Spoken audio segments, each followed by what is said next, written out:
You're such good students. Look how quiet you get. You're on. I wonder if teachers know what that key is to walking up there. You're on. Well, you didn't tell me I was on. I did too. Good morning, everybody. I didn't know, Erin. Good morning to everybody. Welcome to Unity, and to all of you that are live streaming. Yeah, it's been a very busy morning. I've been downstairs figuring out the coffee pot, which I just mastered, so I'm very happy. That's part of my degree in ministry. Oh my. Mastering all of the coffee pots. So I've done that today. So I'm so glad to see all of you here this morning. So lessons from the river. I just have a small one, but I have something else I want to talk about besides lessons from the river. But here's what happened. Remember last week we were speaking about emptiness and stillness? Mm-hmm. Yes, I remember. Okay, good. So Saturday morning, so usually when I get up and go outside, the birds are chirping, all those little birds are chirping all over the place, and the seagulls are going all over the place, and they're squawking, and it was no birds, no seagulls, and quiet. Wow. And I went, even the seagulls and the birds know when it's time to go within and to be still. So that is the lesson from the river. But I want to talk to you about something else. So on the news on whatever morning, it doesn't matter, there was a news about a restaurant in the New England states that closed for a half a day in kindness for their employees. And the reason that they did that was because people are being nasty, and people are being rude, and people are yelling at the wait staff.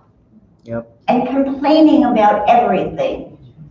So they put a big sign on their window and said, we're taking the morning off and we're being kind to our wait staff. And I'm paraphrasing, but in essence, when we reopen, you will be kind to our wait staff too. And it made me think about something that happened 2 weeks ago in here, and something that happened 2.5 years ago in here. So 2.5 years ago, somebody stopped coming, and whenever one of you stopped coming, I hound you for at least 3 months to find out why. Because did I do something? Did we do something? Have you moved? Whatever. It's important for that feedback. And this person would never respond, send beautiful cards, blah, blah, blah. Then I found out that someone in here was nasty to that person, not me. I mean, somebody else. But I couldn't get to that person to talk to them, to say, you don't let anyone leave your spiritual home. So last week, somebody called me and said, I'm not coming back anymore. And I said, why? Because so-and-so was so nasty to me and blah, blah, blah, blah, blah. And I said to that person the same thing. You do not ever let somebody take you from your spiritual family, from your center where you're appreciated. So the reason I wanted to speak about this today, because we must not do that to each other, especially in here, but out there also.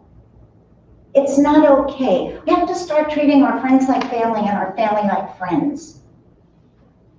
Let's face it, we are much kinder to our friends sometimes than we are to our families.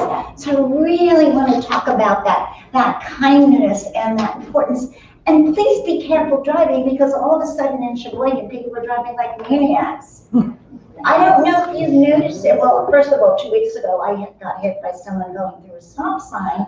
But I'm looking and people are going like bats out of hell all over the place. So please be careful driving, be kind to each other, be kind to drivers, and that's what I have to say this morning. So thank you for listening to me. And on that, let's do our opening song, Stand Up, and let's do Seize the Day.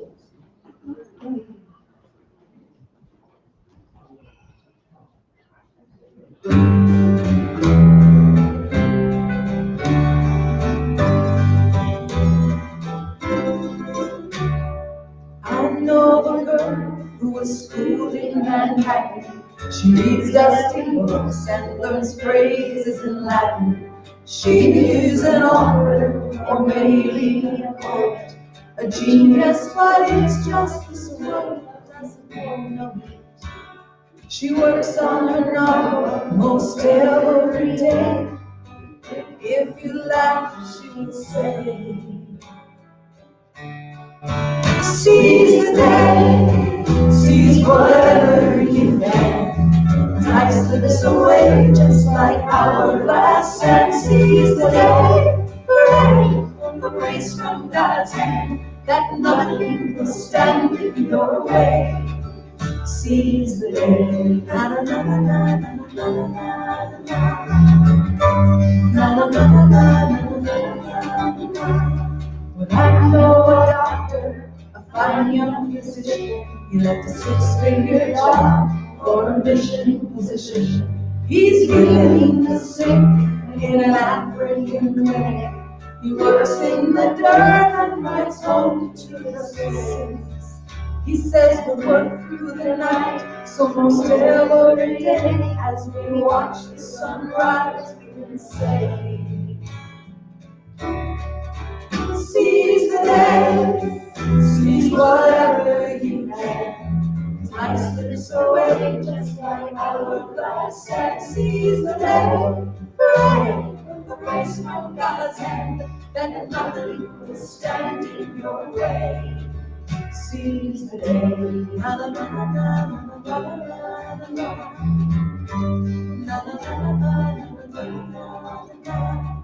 One thing I've noticed, wherever I wander, we've all got a dream we can follow or stronger.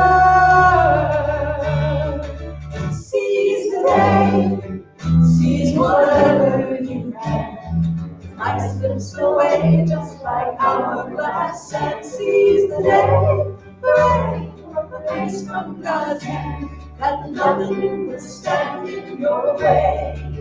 Seize the day, seize whatever you can. Life slips away just like hourglass, and seize the day, hooray, the grace from God's hand, that nothing will stand in your way. Seize the day, na na na na na na na na na na. Seize the day, na na na na na na na.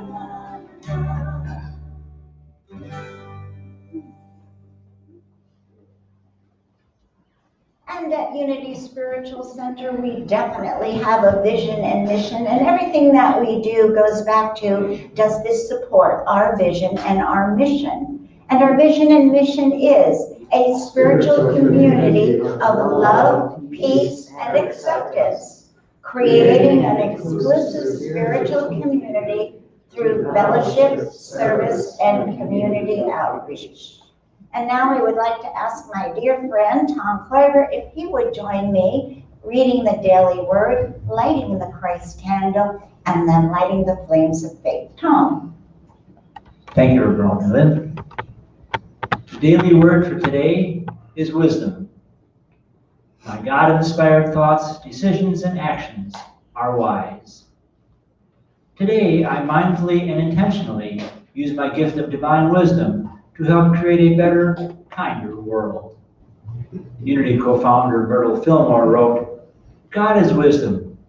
We claim oneness with divine wisdom, and it expresses through us as wise thoughts and decisions and actions. I let my inner wisdom guide me. I focus my thoughts on positive ideas. I choose my words with care, seeking to bless and brighten those who hear or read them. I act with kindness and consideration in every encounter with my friends, neighbors, and even those I don't know. God's wisdom is mine to share. I accept that truth as a sacred responsibility to uplift and heal the world through my wise words and actions. And James 3:17, but the wisdom from above is first pure, then peaceable, gentle, willing to yield, full of mercy and good fruits.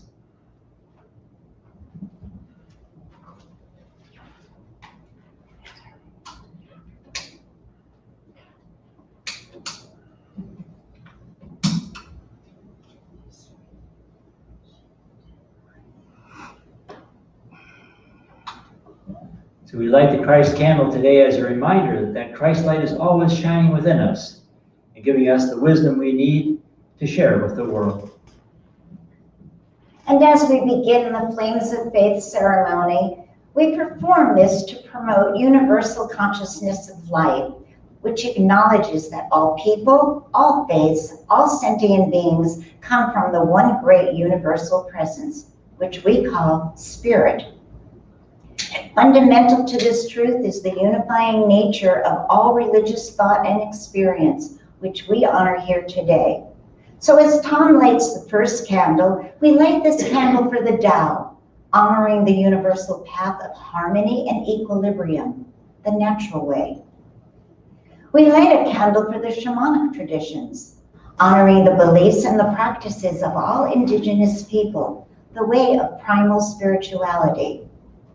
We light a candle for Hinduism, honoring the path of knowledge, action, and devotion. We light a candle for Judaism, honoring the ethical path by living by sacred law. We light a candle for all forms of Buddhism, honoring the Four Noble Truths and the path of compassion. We light a candle for all forms of Christianity, honoring the Christ consciousness and the path of love. We light a candle for all forms of Islam, honoring the path of submission to the will of God, to the highest calling.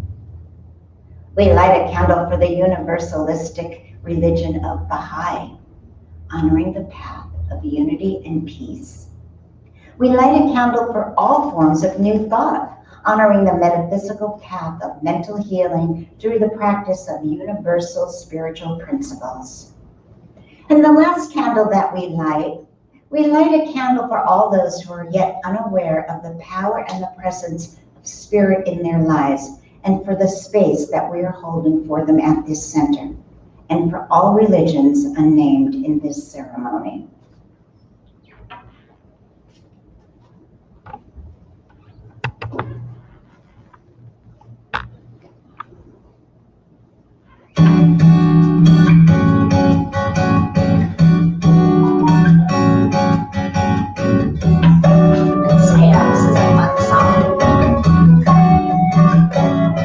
In the Spirit, there is harmony.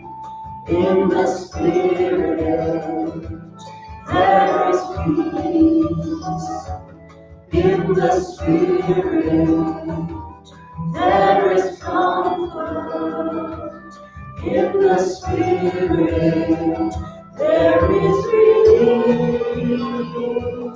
In the Spirit, I have everything that I need. Oh, in the Spirit is my life.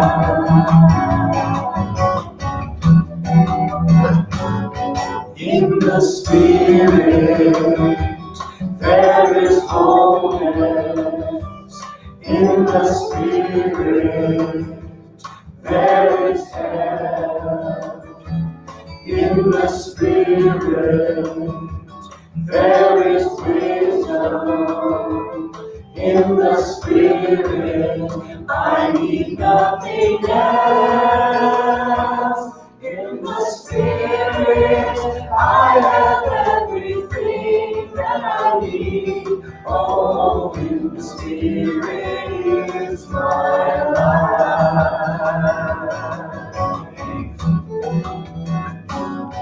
In the Spirit, there is diversity, different styles, different gifts.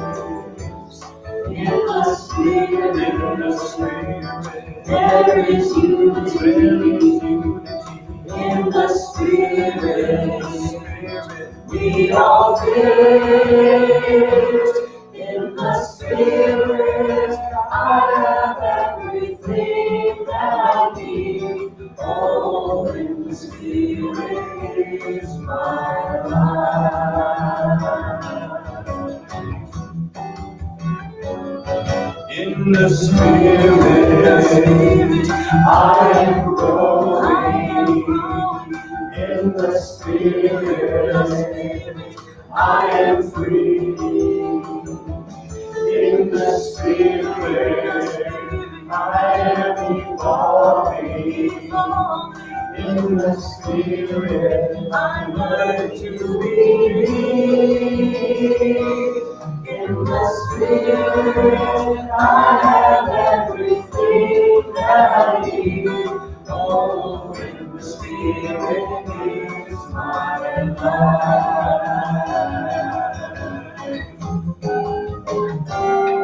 In the Spirit, it is God's pleasure to express Himself as you and me. In the Spirit, constantly creating, we are unlimited possibilities. In the Spirit, I have everything that I need. Oh, in the Spirit is my life. In the Spirit, in the Spirit, in the Spirit, we are.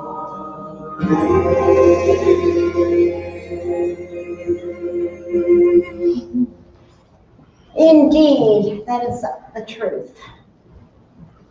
And speaking of the truth, last week we spoke about emptiness and silence and how we get to that place of moving forward in our life.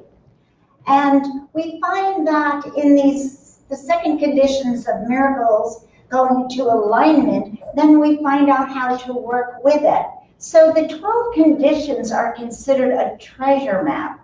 God is all there is, all the time, all the time. Interesting. Unity, 5 principles. Number 1, God is all there is. So what does this remind us of? The 12 powers then from Charles Fillmore. So when you think of the 12 powers of unity, they too can be a treasure map to the body, the soul connection that are hidden within this Gospel of Matthew. So where did these 12 conditions originate from? So according to Todd Michael, who is the author of the Conditions of a Miracle, they're hidden in the Gospel of Matthew. And I went, okay, that's only this many words. How can that be? Well, Michael translated the Gospels back to the original Aramaic and then into Greek. And then he spent 2 years doing an in-depth study of the words that came, which he calls the Alpha passage. So even in the book, within each chapter, there'll be a little bit of the gospel, and there'll be first the Greek translation, and then the Arabic translation, and spelling on words here, and then it will be what it's translated into. And we all know that when we go back in the Gospels to the original, sometimes it means something a little bit different.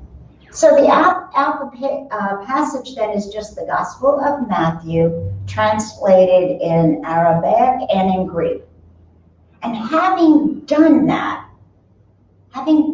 research, Michael found the 12 steps, the 12 conditions of a miracle. So his belief then, following the 12 conditions of a miracle, is that this acts as kind of like a combination lock. So when you take these translations and that they've been locked in the Gospel of Matthew for how long, you open a gate when you open that lock, and you're leading to dimensions of the miraculous. These miracles inside the Alpha passage is the gateway we are looking for to unlock an entirely new realm of wisdom and light. And what I know is we already know this, but the 12 powers of unity and the 12 words that we will come to know from the conditions of a miracle, We all know about them, but we haven't put them in an order that will lead us to this mind, body, heart, soul connection.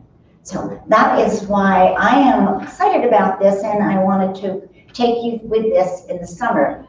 So last week, right, we spoke about the first condition, emptiness. And we accept that to begin, to appreciate, to understand, stillness must come. We must become an empty vessel, like my seagulls and my birds. Like, where were they? They were in the stillness. I don't believe in coincidences. I believe in synchronicity. I thought it was amazing.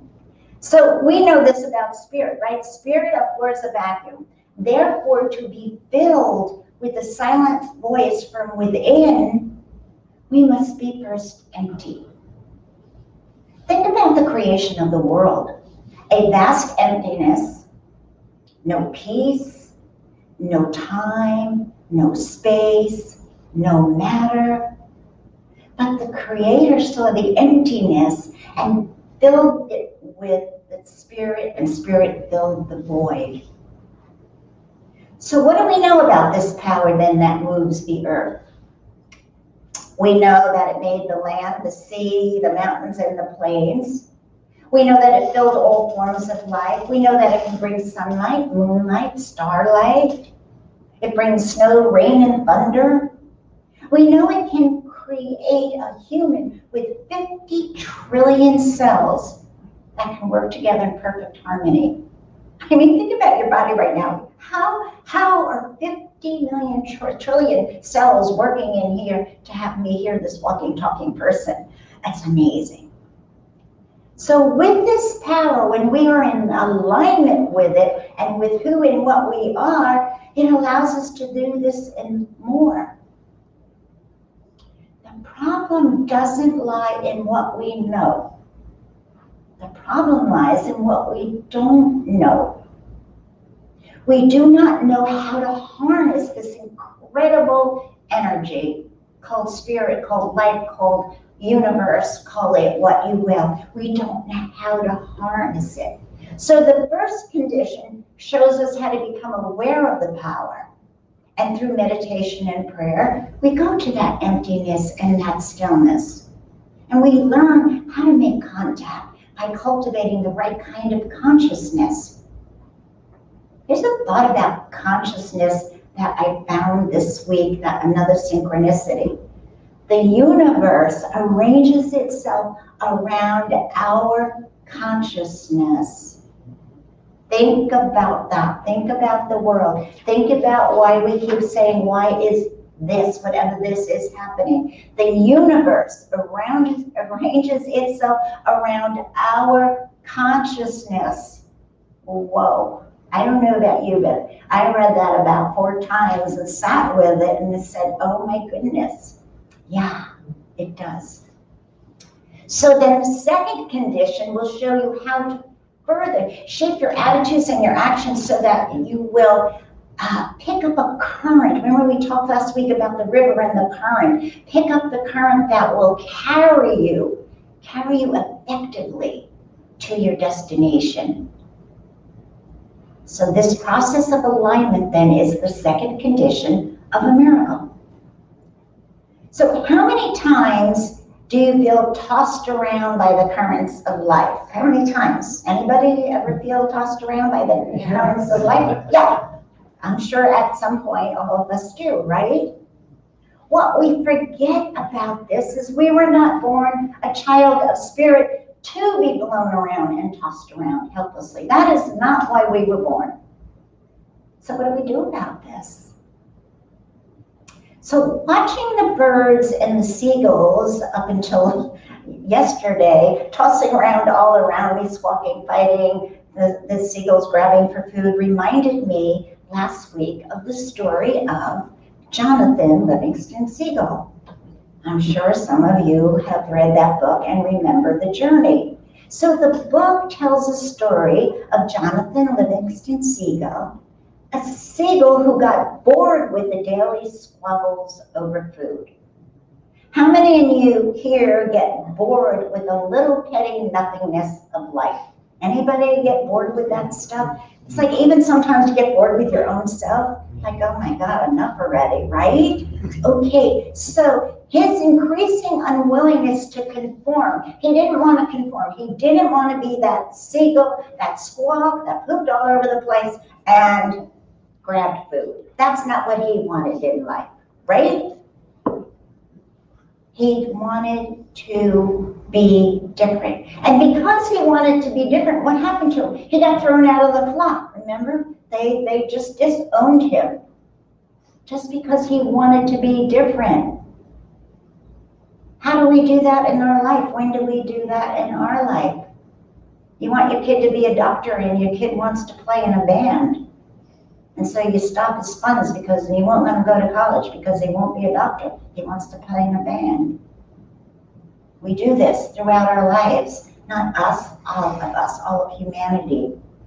Now, as an outcast, he continues to learn, though, becoming increasingly pleased with his abilities while leading a peaceful life. So when we make that step forward and we say, I can stand on my own 2 feet, I can be who and what I am, I don't have to be part of this crowd, I don't have to conform, and then we're at a new level of happiness. And all of us, I believe, have done that.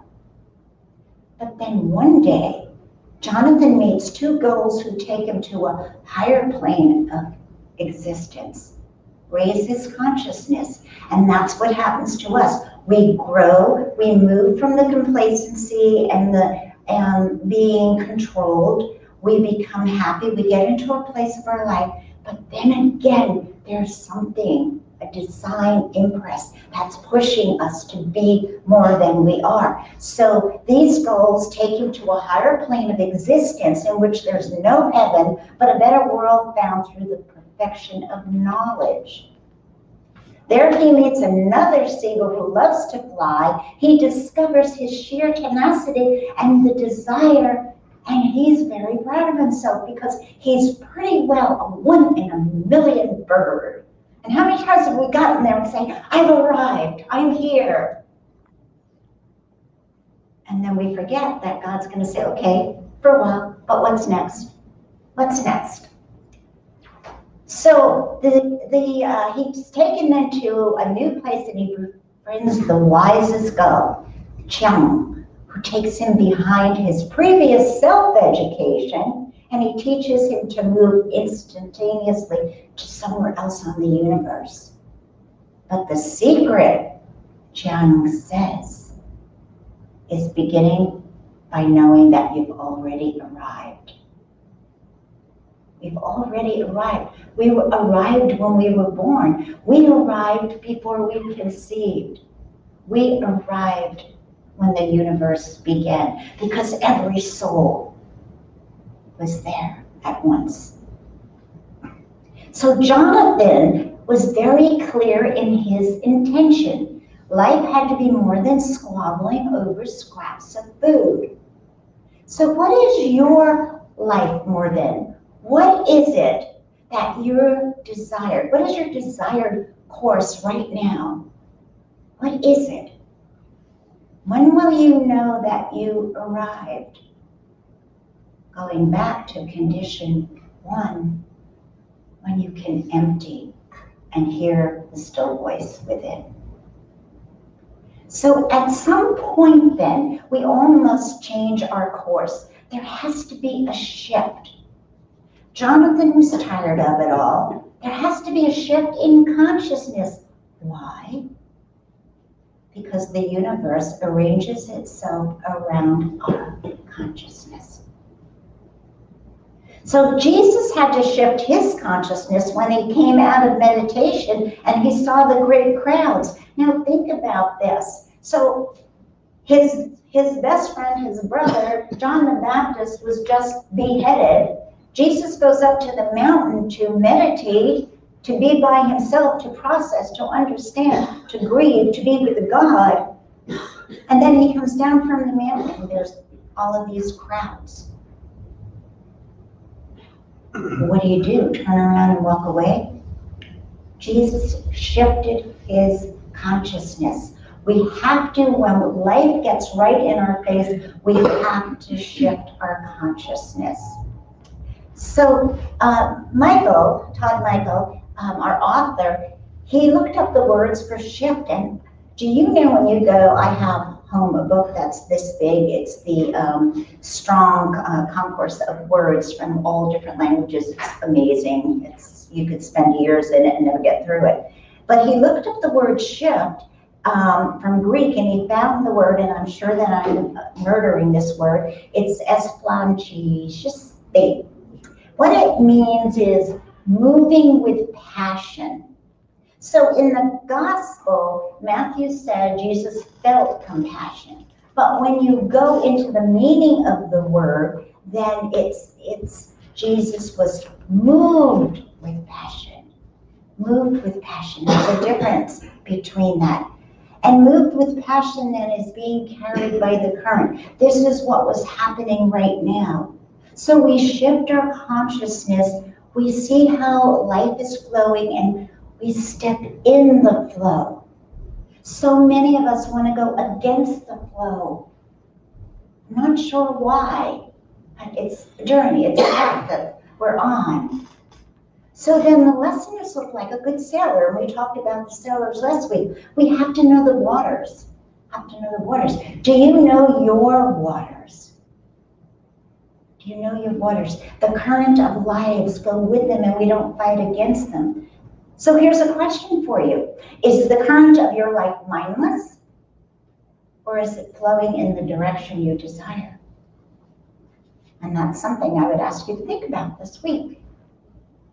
So according to Henry Ward Beecher, and he's an American Congregationalist from the 1800s, he spoke of the nature of great currents. And I found this very interesting. He very elegantly said, love is the river of life of the world.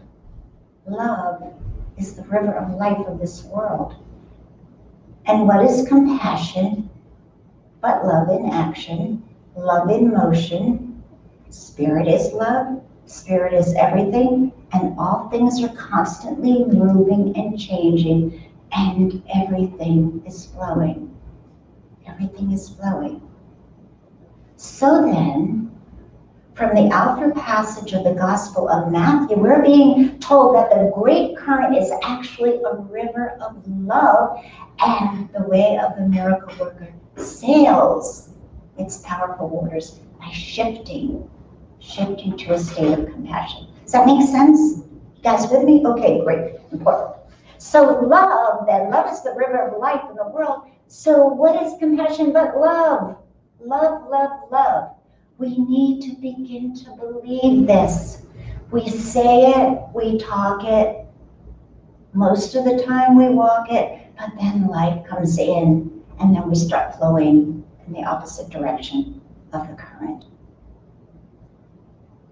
So the master teacher then is based on the at-one-ment with God, and that is the Christ consciousness. So when we are in that place, when we go back to emptiness, stillness, and then we come into alignment and we shift our consciousness, we are then in the mind of God. It's pretty easy and not so easy. And this, though, is what this whole new thought teaching is about, this metaphysical teaching, this spiritual psychology. It's about the mind, the power of your mind. How many times have you heard thoughts are things, thoughts are things, thoughts are things? Well, guess what? They are. If you constantly infer to them, if you constantly say, I'm clumsy, let me stay away from there, I'm clumsy, then I'm gonna fall right off the stage. Because I've affirmed it, and I affirmed it.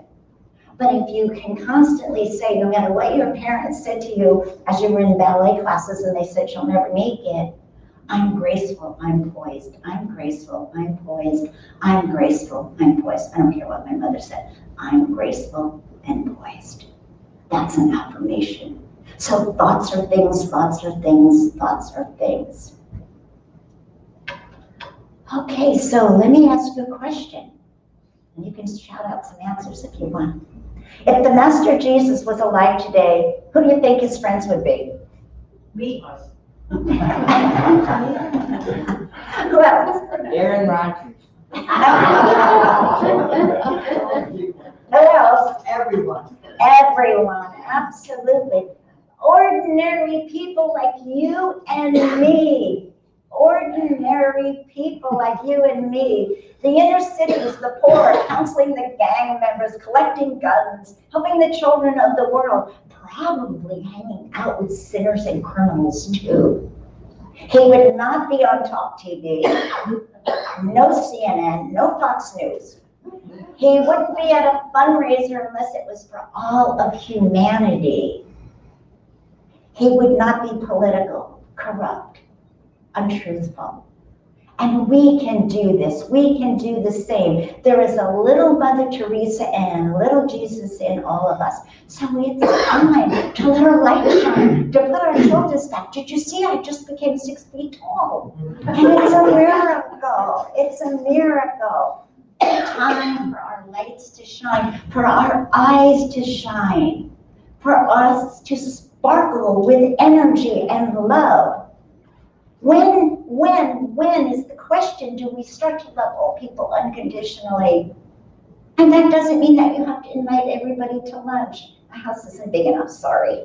But right, we don't have to invite everybody to lunch, but we have to bless their right to be. Respect their right to be. Every person that is born is a child of God. When do we have compassion? When do we have love in action? So if we're serious about seeing our dreams become reality, if we want the current in our life to be flowing in the direction of desired dreams, we need to intentionally cultivate automatic, not forced, automatic reflexes of genuine compassion. Even if you see a bad lady or man on the street with their car, if you can send a blessing of love, that's what it means. It doesn't mean that we're responsible for every single person, but if you can bless one person a day, just bless. I bless the people that are running at 6 o'clock in the morning while I sit on my balcony drinking coffee. I go, God bless your discipline as I sip my coffee. And that's the truth, by the way. But the whole universe then is a river of compassion. We need to jump in that river. We need to jump in that river, and we need to become one with the ebb of life. So I ask you to remember this. The universe arranges itself around our consciousness. So if you don't like what's going on in your life right now, or your world, change your consciousness, shift your consciousness. So as we move into the stillness and into meditation, I want you to think about shifting your consciousness. So if you can take things off your lap and fold your arms.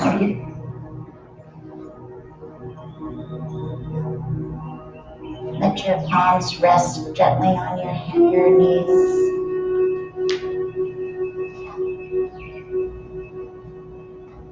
And allow the presence, the stillness, the river of life to begin to flow through your body.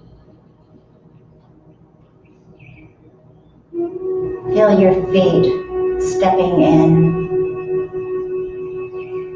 Warm, clear, beautiful water. Rising up through your legs, your body.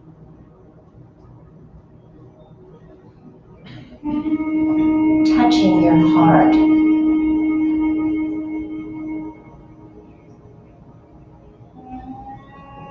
Reaching up to your third eye, the eye of God.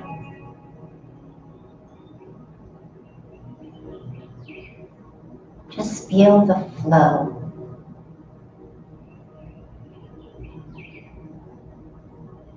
Feel the love, filling the emptiness in your heart, soul.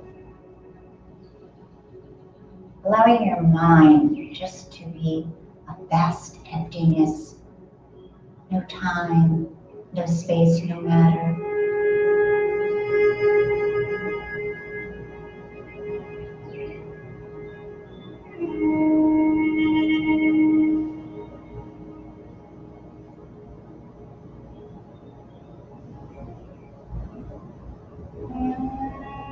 And ask yourself this question.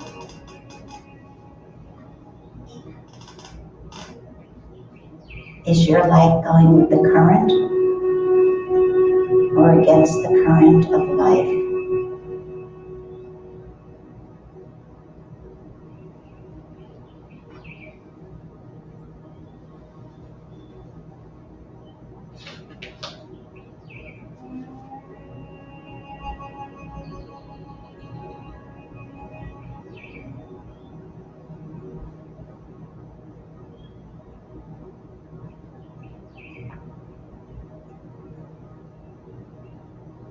And if you have a dream, a desire, what is it?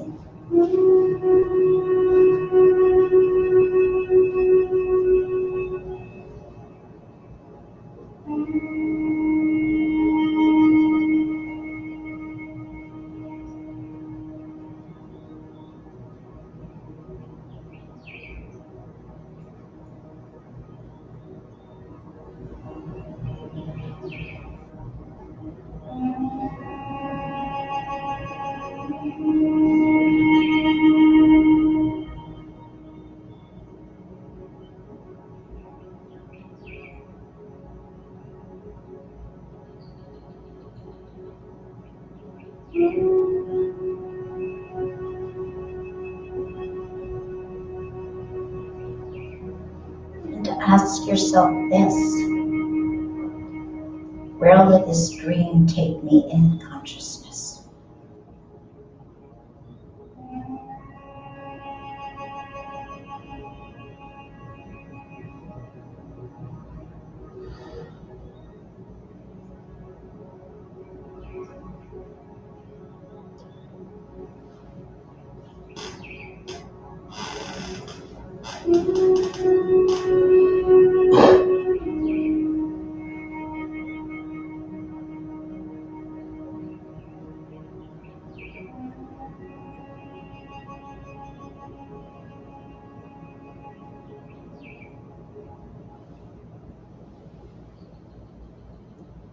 And as you strive for this dream, will you be motivated by compassion for yourself, others, and the world?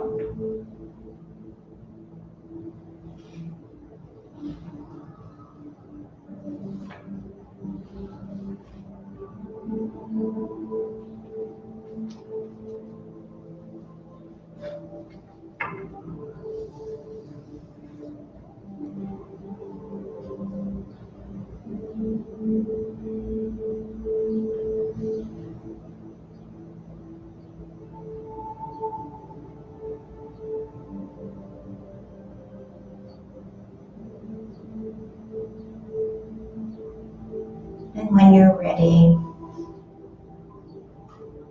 and when you're at completion, very gently, very slowly, bring yourself back to this environment and thank Spirit for your answers and love.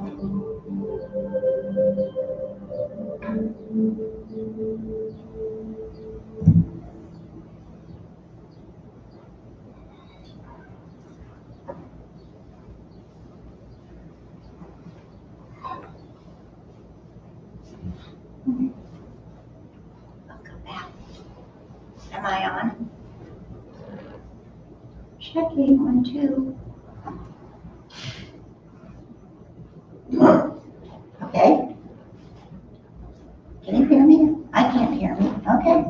Alrighty then. All right, so last week we had a new song that we seem to all like, and because the name of it is Middle of a Miracle, I asked Jules if we could do it again. So let's do it again, Standing in the Miracle. Please stand. Standing in the middle of a miracle, standing in the middle of a miracle, standing in the middle of a miracle right now. Funny how it happens when your heart is full. Anything and everything is possible. Standing in the middle of a miracle right now. I had walked through the desert. I had cried through the night. Spend my life wearing blinders. Could not see the light. Then one day I surrendered, and I fell to my knees. Heard a whisper, there's magic in everything you see. And you're standing in the middle of a miracle, standing in the middle of a miracle, standing in the middle of a miracle right now. Funny how it happens when your heart is full. Anything and everything is possible. Standing in the middle of a miracle right now. We faintly like your offers, when in fact our lives are rich. It's like sitting in the darkness, not knowing there's a switch. And we're standing in the middle of a miracle, standing in the middle of a miracle, standing in the middle of a miracle right now. Funny how it happens when your heart is full. Anything and everything is possible. Standing in the middle of a miracle right now. This sacred journey from life to death. This very moment, this very breath. We're standing in the middle of a miracle. We're standing in the middle of a miracle right now. Funny how it happens when your heart is full. Anything and everything is possible. We're standing in the middle of a miracle right now. Oh, we're standing in the middle of a miracle. Standing in the middle of a miracle. Standing in the middle of a miracle right now. Funny how it happens when your heart is full. Anything and everything is possible. Standing in the middle of a miracle, right? Standing in the middle of a miracle. Standing in the middle of a miracle.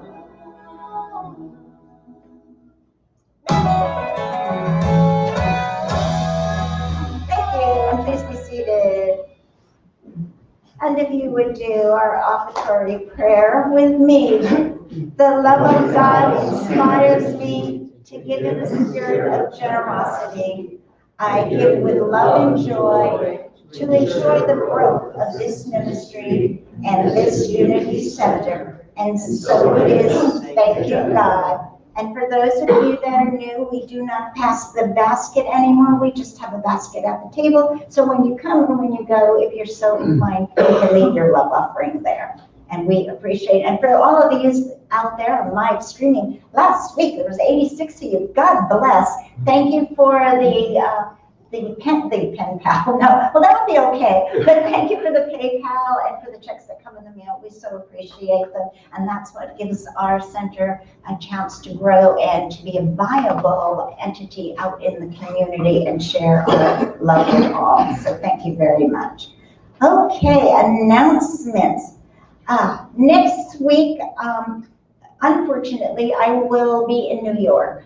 As most of you know, the past 3 months have been a journey for me with my friend Tibby, my best friend for 35 years. and she is in her final stages of hospice. So I am leaving Friday. And thank you to dear Patty, who is willing to get up at 4:30 in the morning and take me to the airport. God love you for that. Yeah, Uber is $110, so thank you for doing that for me.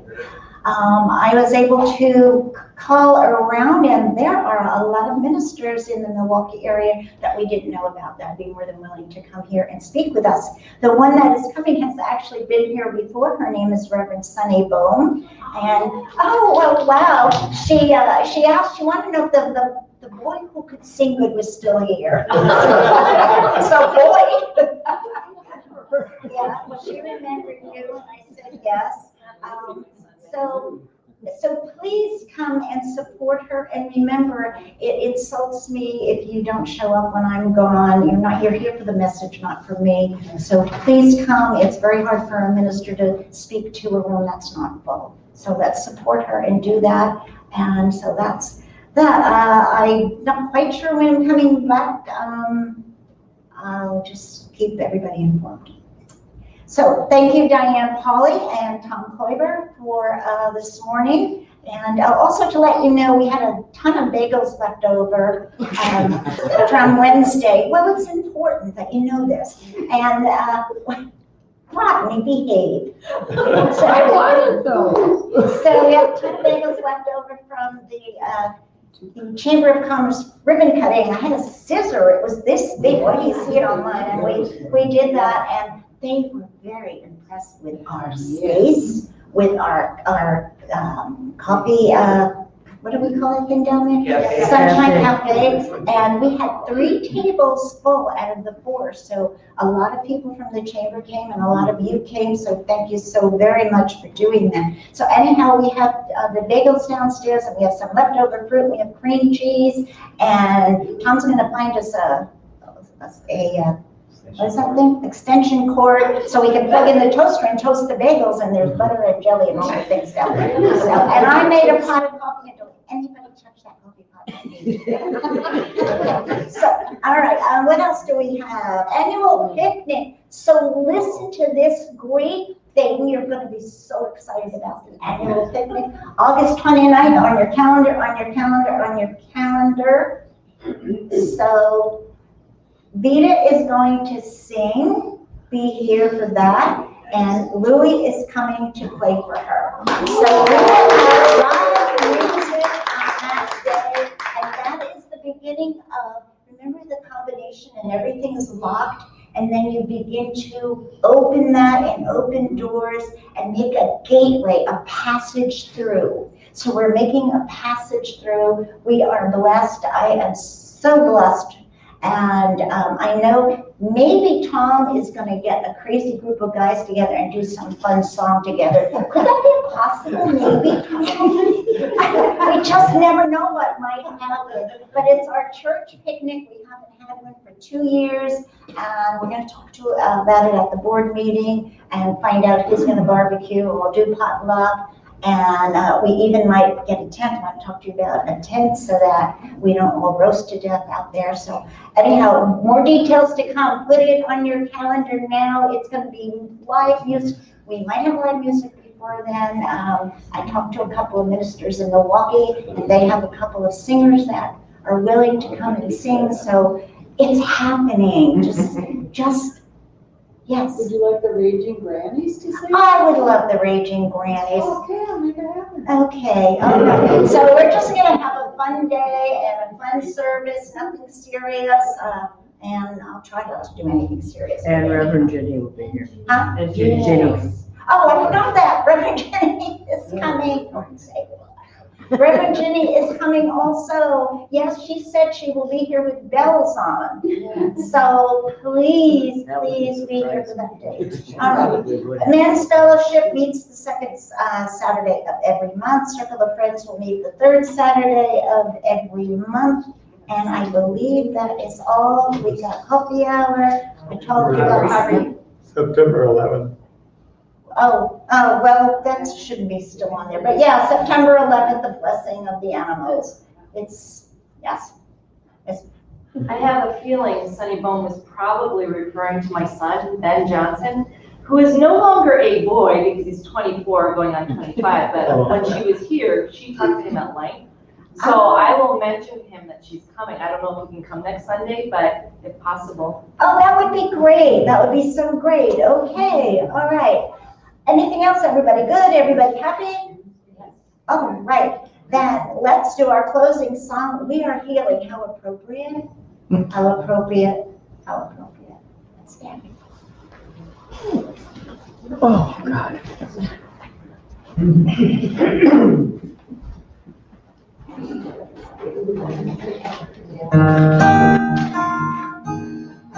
No Vicky.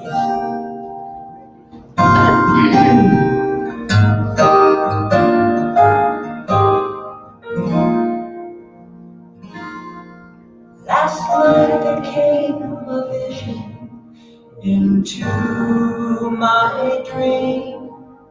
It touched my soul as I lay lost in sleep. It said, although as difficult as it may seem, you have all it takes, you have all you need to change this world. And we are healing every way we can.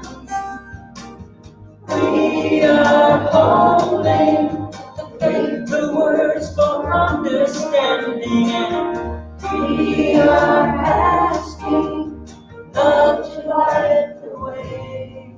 We are healing every day.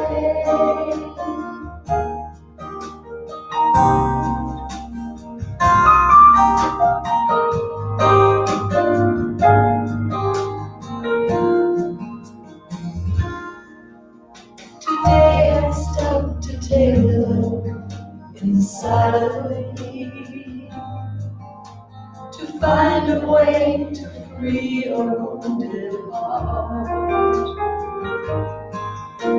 And though this path is not as clear as it will be, I have everything right now to start to change this life. And we are healing every way we can.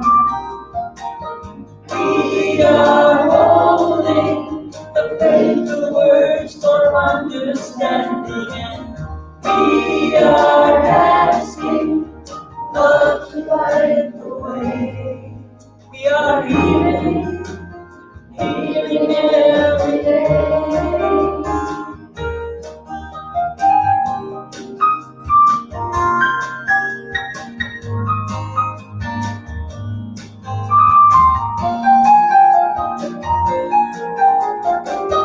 We are asking love to light the way.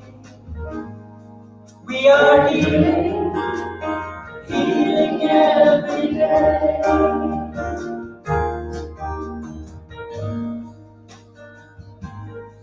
We are healing every day.